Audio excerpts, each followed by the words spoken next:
শংকৰ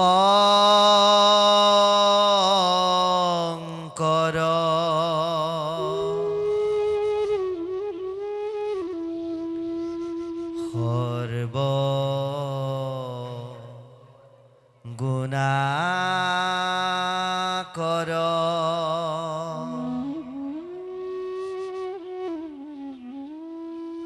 যাকেৰি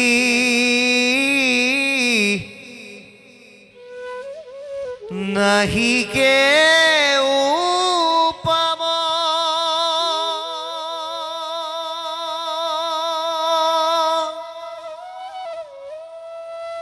তুহারি শরণ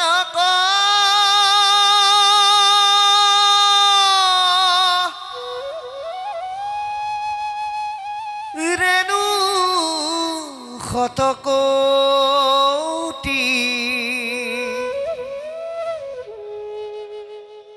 বারে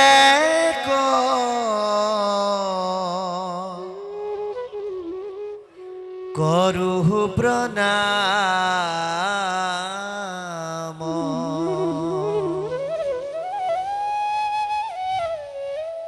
বারে করু প্রণাম বারে করু প্রণাম বারে করু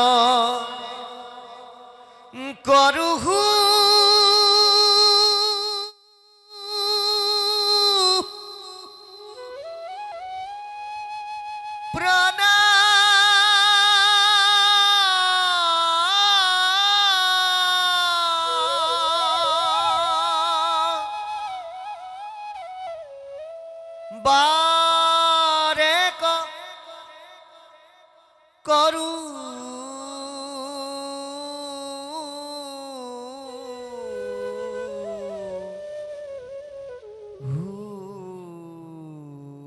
প্রণাম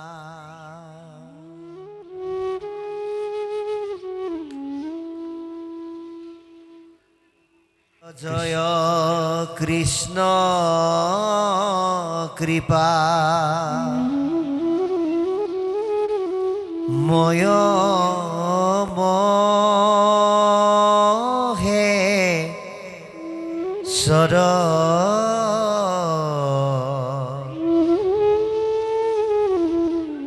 যার অজ্ঞা হিরে বহে ব্রহ্মা হরি হর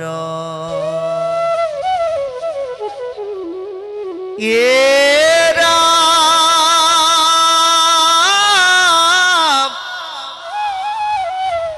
মৎস্য কুর্ম আদি অংশ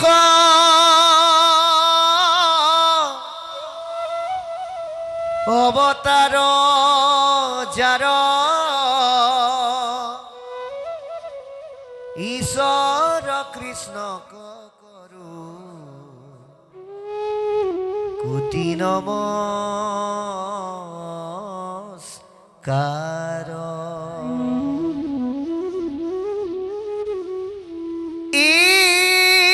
ঈশ্বর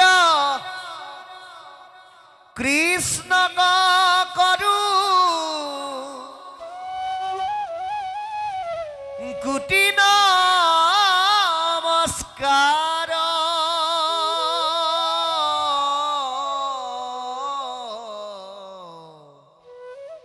রাম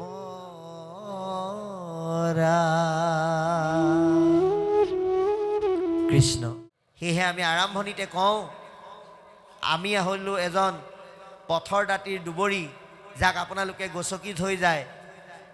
গতিকে আমাক ভাগৱতৰ ব্যাখ্যাকাৰ বক্তা আলোচক হিচাপে নল'ব, কিয়নো আপোনাসৱে যিখন ভাগৱত আজি সুন্দৰকৈ চাই চাই পঢ়ে, সেই ভাগৱতখনৰ কিতাপখনৰ ৰংখিনিও দেখাৰ আমাৰ সৌভাগ্য নাই।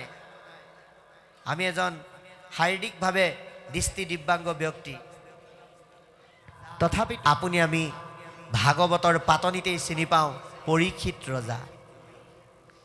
যিজনে এই ভাগৱত শুনি এদিন নহয়, দুদিন নহয়, 3 দিন নহয়, 7 দিনৰ ভিতৰত যাৰ যি কথা সম্পৰ্কে ঋষিসকলে প্ৰশ্ন কৰিছে, এৰা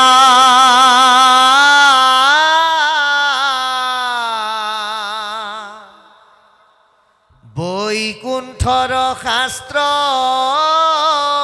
ইটো বেদান্ত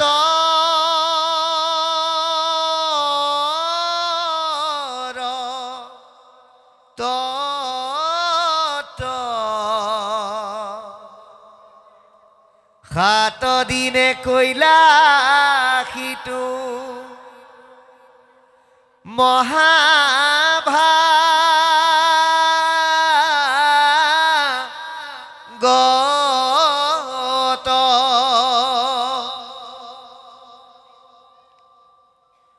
এয়া বৈকুণ্ঠৰ শাস্ত্ৰ, বেদান্তৰ সাৰ। 7 দিনৰ ভিতৰত কৈ বুজাই এজন ৰজাক কেনেকৈ গতি দিলে বুলি শৌনক প্ৰমুখ্যে ঋষিসকলে সুতক প্ৰশ্ন কৰিছে। অৰ্থাৎ পৰীক্ষিত ৰজাই যদি এই ভাগৱত 7 দিন শুনি গতি পাব পাৰে, তেতিয়াহ'লে আপুনি আমি এই ভাগৱত সপ্তাহৰ প্ৰথম বাৰটোৰ পৰা শেষৰ বাৰটোলৈ কলিযুগৰ ঘূৰ কলিযুগৰ ভয়াৱহ সন্ধিক্ষণত থাকি শুনি যদি গতি লাভ কৰিব নোৱাৰোঁ, তেতিয়াহ'লে আমাৰ গত্যন্তৰ নাই। সেইকাৰণে ভাগৱত শ্ৰৱণ কৰিবলৈ হ'লে আমি নিজকে প্ৰস্তুত কৰি ল'ব লাগিব। কি বুলি?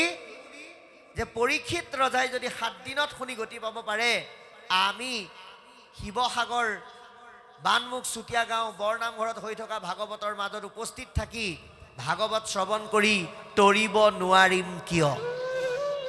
এই প্ৰশ্নৰে আমি ভাগৱত শুনিব লাগিব। আৰু তাৰ কাৰণেই আজি আপোনাক সবে এই 10ম স্কন্ধ ইতিমধ্যে আৰম্ভ কৰিছে। যে 9ম স্কন্ধত চন্দ বংশৰ সুন্দৰ বিৱৰণৰ পিছত 10ম স্কন্ধ আৰম্ভ হৈছে। আৰু এই 10ম স্কন্ধত পৰীক্ষিত ৰজাৰ মূল প্ৰশ্ন আছিল এনেকুৱা। মই 10মৰ ওপৰত অকণমান কৈ লৈছোঁ, তাৰপিছত মই মূল ভাগৱতৰ বিষয়েও কেইটামান কথা আপোনালোকৰ মাজত ক'ম। যিহেতুকে আমাক একাত্মভাৱে অনুষ্ঠানভাগ দিছে, কিন্তু উল্লেখিত বিষয়বস্তুৰ ওপৰত যদি অকণমান দাঙি নধৰোঁ, তেতিয়াহ'লে এইটো কথা অকণমান অপৰাধ হ'ব। সেয়েহে মই 10মৰ ওপৰত কিছু কথা অৱতাৰণা কৰি তাৰ পৰৱৰ্তী সময়ত আমি যিহেতুকে কলিযুগৰ অল্পমতি মনুষ্য, গোটেই ভাগৱতখন আমাৰ কণ্ঠাগত কৰাটো সম্ভৱ নহয়। কিন্তু আপোনালোকৰ দৰে মহাভকতে আমাৰ নিজৰ কিন্তু একোৱেই নাই, শূন্য পাত্ৰ। আহোঁতেও একো লৈ অহা নাই, যাওঁতেও একো নিনিওঁ। কিন্তু আপোনালোকৰ দৰে মহাভকতে আশীৰ্বাদ দি দি আমাক ইমানেই কৃপা কৰিছে, যাৰ কাৰণে ভাগৱতৰ 7টিকৈ অধ্যায় আমি কণ্ঠাগত কৰি আপোনালোকৰ লগত অকণমান পঢ়িবৰ কাৰণে প্ৰয়াস কৰিছোঁ। গতিকে তাৰেই এটি বিষয়, একাদশ স্কন্ধৰ প্ৰথম অধ্যায়টি আমি আজি অকণমান আপোনালোকৰ মাজত পাঠ কৰাৰ লগতে আলোচনা কৰিম। কিন্তু তাৰ আগতে আজি 10ম স্কন্ধৰ সেই আৰম্ভণিৰ পৰা বৰ্তমান হৈ যোৱা বিষয়লৈকে কিছু আভাস আপোনালোকৰ মাজত দাঙি ধৰিবলৈ প্ৰয়াস কৰিছোঁ। এই 10ম স্কন্ধত আদি দশমত সুন্দৰকৈ লিখকে প্ৰকাশ কৰিবলৈ যত্ন কৰিছে যে কৃষ্ণৰ চৰণৰ বিনে গতি নাই। যিজন কৃষ্ণই গোটেই অৱতাৰ বাদ 10ম স্কন্ধৰ মাধ্যমেৰে গুণ লীলাকে আদি কৰি ভকতৰ লগত তেওঁৰ সম্বন্ধৰ কথা প্ৰকাশ কৰি প্ৰায় 92টা অধ্যায়ৰে গোটেই ভাগৱতৰ দ্বাদশ স্কন্ধৰ ভিতৰতে আটাইতকৈ দীঘলীয়া স্কন্ধ হিচাপে জনমানসত এই 10ম স্কন্ধক চিনাকি কৰি থৈ গৈছে। ভাগৱতৰ মূল স্কন্ধ হৈছে 12টা, অধ্যায় হৈছে 335টা, শব্দ হৈছে 5,96,000 আৰু লক্ষণ হৈছে 10টা। তাৰ ভিতৰত আটাইতকৈ বেছিকৈ অধ্যায় থকা স্কন্ধটোৱে হ'ল দশম স্কন্ধ, সৰ্বমুঠ 92টা অধ্যায় আছে। গতিকে এই দশম স্কন্ধত সম্পূৰ্ণ কৃষ্ণ আৰু তেওঁৰ লগত জড়িত দিব্য নাৰী আৰু পুৰুষসকলৰ লীলা ক্ৰিয়া আৰু সম্বন্ধ আৰু বহু অভিশাপ প্ৰাপ্ত জীৱৰ কৃষ্ণৰ স্পৰ্শত হোৱা মুক্তিৰ মাধ্যমেৰে সুন্দৰকৈ কথাখিনি প্ৰকাশ কৰি থৈ গৈছে। য'ত ৰজা পৰীক্ষিতে মাত্ৰ এটাই প্ৰশ্ন কৰিছিল, কি বুলি? এৰা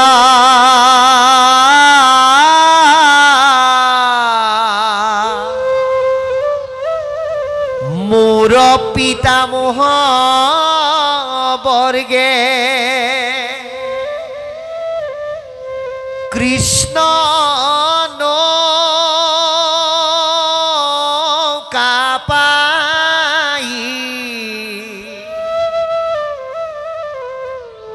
তৰিলা সংসাৰ ইয়াতি গুখোজ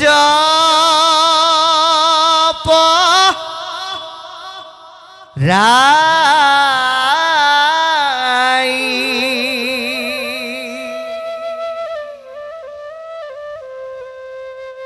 হে গুৰুদেৱ, মোৰ পিতৃ পিতামহসকলে এই কৃষ্ণ নামৰ নৌকাত উঠি কেনেকৈনো এই সুন্দৰ সংসাৰ তৰি গ'ল, এই বিষয়ে কওক বুলি প্ৰশ্নৰ অৱতাৰণা কৰিলে। আৰু এই অৱতাৰণাৰ পৰাই কথাখিনি আৰম্ভ হৈছে। কি বুলি আৰম্ভ হৈছে? যে কংস যিজন প্ৰবল প্ৰয়াক্ৰমী ৰজা, গতিকে এই প্ৰবল প্ৰয়াক্ৰমী ৰজাই একমাত্ৰ ভনীয়েকক বিয়া দিব। কাৰ সৈতে দিব? এই মথুৰা ৰাজ্যৰ ইটো সুৰজ দুপতি, যাহাৰ সম্পদ বসুদেৱ মহামতি।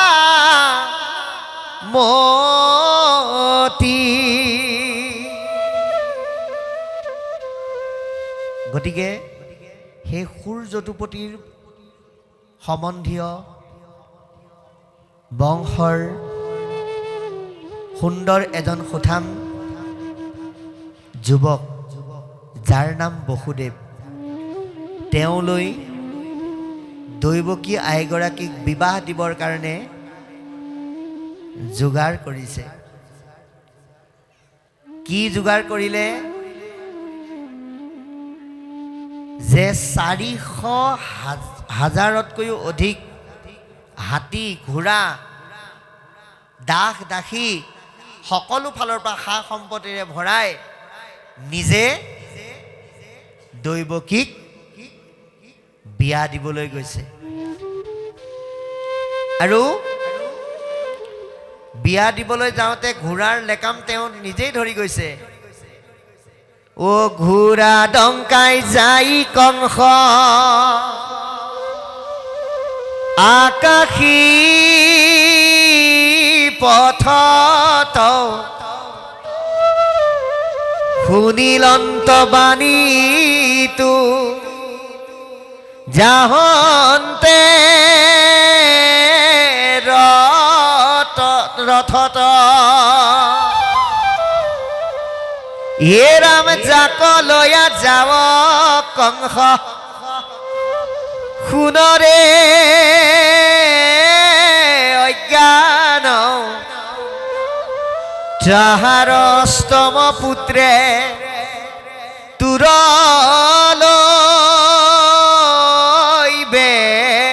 প্ৰাণ। কি বুলি ক'লে? কংসৰ চিন্তাবিলাকক বুজিবৰ কাৰণে আজি ভাগৱতে আমাক দশমৰ আৰম্ভণিতে ক'লে যে যদি আপোনাৰ চিন্তাবিলাক যদি কংসমুখী হয়, আপুনি যদি ভাবে বস্তুবিলাক সব মই গোটাইছোঁ, মই কৰিছোঁ, মোৰ দ্বাৰা হৈছে, অহংকাৰে পৰিপূৰ্ণ হৈ থকা সম্পদ কেতিয়াও কৃষ্ণই গ্ৰহণ নকৰে। ইয়াক বুজাবৰ কাৰণেই, কাৰণ কংসই কৈছে মোৰ চিন্তা নাই, মোৰ ঢেৰ বস্তু আছে, গতিকে মই মোৰ একমাত্ৰ ভনীক কোনো অভাৱ দুখ দুৰ্দশাত নপৰাকৈ মই বিয়া দিম নিজে। এই মই আৰু মোৰ অহংকাৰেৰে লেতেৰা হৈ থকা সম্পদবিলাক যে কৃষ্ণই গ্ৰহণ নকৰে, তাক বুজাবৰ কাৰণে বাটতে আকাশী বাণী শুনিলে। হেৰো মূৰ্খ কংস, তই যে এই সা সম্পত্তিবিলাক তই মই আৰু মোৰ বুলি কৈ পেলাই প্ৰকাশ কৰি অহংকাৰ কৰিছ, তই নিজক এবাৰ সোধ, তই তই নিজেই তই তোৰ হয় নে নহয়? গতিকে যিসকল অকিঞ্চন দুৰাচাৰী, যিসকল মহাপাপী, যিসকলে অহংকাৰত মত্ত হৈ থাকে, তেওঁলোকে আটাইতকৈ ভয় কৰে মৃত্যুলৈ। গতিকে মৃত্যুৰ কথা যেতিয়া আহি যায়, তেতিয়া সেইজন ব্যক্তি যিকোনো পৰ্যায়লৈকে যাব পাৰে। নিজে হাতেৰে লেকাম ধৰি থকা কংসই হাতত খান্দা তুলি দৈৱকীক বধ কৰিবলৈ উদ্ধত হ'ল। বসুদেৱে বুজাইছে যে তুমি এই ৰাজ্যৰ এজন প্ৰবল পৰাক্ৰমী ৰজা, এজন মহাবীৰ, আজি জগতে তোমাৰ যশস্যা কৰি তোমাৰ গুণ বখানে, কেৱল সন্মুখত মৃত্যু আহিল বুলি এগৰাকী নাৰীক বধ কৰি নিজৰ শৌৰ্য বীৰ্য চিৰদিনৰ কাৰণে কেলে ম্লান কৰা, এই বুলি বুজাইছে। তথাপিতো কংসই মানি নলয়, আকৌ কৈছে হেৰা কংস, যে জীৱ জন্তুৰো মৃত্যু আছে, কিন্তু সেই মৃত্যুটো আমাৰ এটা গতিহে মাত্ৰ। মৃত্যুটো দেহৰহে আছে, আত্মাৰ মৰণ নাই। আত্মাই বেয়া সজাটো বেয়া হৈ গ'লে বেলেগ এটা সজালৈহে গতি কৰে। গতিকে তুমি এই সৰু কথাটোৰ কাৰণে এগৰাকী নাৰীক কেলেই বধ কৰিবলৈ লৈছা, এই বুলি বুজাইছে। তথাপিতো কংসই নুবুজে, বোলে তোমাৰ এই কথাই মোৰ মন বুজাব নোৱাৰে, মন ভুলাব নোৱাৰে। মই এওঁক মাৰিবৰ কাৰণে চেষ্টা কৰিছোঁ, এওঁক মাৰিহে মই নিজক ৰক্ষা কৰিবৰ কাৰণে মই পণ লৈছোঁ। তেতিয়া বসুদেৱে শপত খালে, সত্য ৰক্ষাৰ কাৰণে বসুদেৱে কৈ দিলে কি বুলি, হেৰা কংস, তুমি তোমাৰ ভনীক বিশ্বাস কৰিব নালাগে।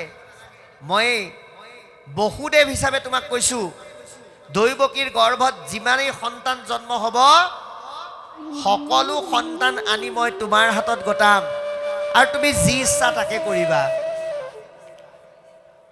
এই কথা শুনি কিন্তু কংসই মানি ল'লে, বোলে ঠিক আছে যদি তুমি এইটো কৰা, কাৰণ বসুদেৱ হ'ল সত্যৰ প্ৰতীক।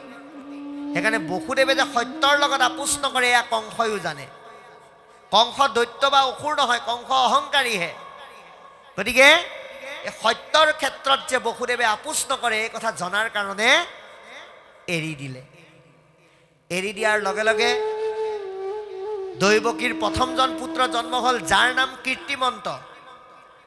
আৰু এই কীৰ্তিমন্তক বসুদেৱে আনি কংসৰ হাতত দিয়াৰ লগে লগে কংসই হাঁহি হাঁহি বসুদেৱক কৈছে, তোমাক কিন্তু মানিলোঁ দেই, মই যেনেকৈ ভাবিছিলোঁ তুমি তেনেকৈ সত্য পালন কৰিলা। আৰু এতিয়া মই তোমাক এটা আশ্বাস দিব বিচাৰোঁ যে মই তোমাৰ এই প্ৰথম ল'ৰাটোক নেমাৰোঁ, কাৰণ মোৰ মৃত্যু আছে 8 নম্বৰটোৰ লগতহে। গতিকে মই প্ৰথম ল'ৰাটো মাৰি মই ব্ৰহ্ম হত্যাৰ ভাগী হ'ব নোৱাৰোঁ বুলি কৈ এৰি দিলে। এতিয়া অহংকাৰৰ পতন হ'ব লাগিব। ভগৱন্ত কৃষ্ণই এই ধৰাধামলৈ অৱতাৰ লোৱাৰ কাৰণ কি? অধৰ্ম বিনাশ আৰু ধৰ্মক স্থাপন। গতিকে কংসৰ মনত যদি দয়াভাৱ আহি যায়, তেতিয়া ধৰ্ম স্থাপনত অসুবিধা আহিব। সেইকাৰণে কোন আহিল? নাৰদ আহিল। আহি পেলাই কংসক ক'লে, নাৰায়ণ নাৰায়ণ নাৰায়ণ। কংস, তোমাক মই এই ৰাজ্যৰ প্ৰবল পৰাক্ৰমী বীৰ আৰু ৰজা বুলি ভাবি ভুল কৰিছিলোঁ, কিন্তু তুমিও যে এজন মহামূৰ্খ মই আজিহে গম পালোঁ। বোলে কিয়? তুমি বসুদেৱ দৈৱকীক কিয় এৰি দিলা? বোলে এৰিলোঁ আৰু 1 নম্বৰ পুত্ৰটোৰ লগততো মোৰ মৃত্যু নাই, 8 নম্বৰটোৰ লগতহে আছে।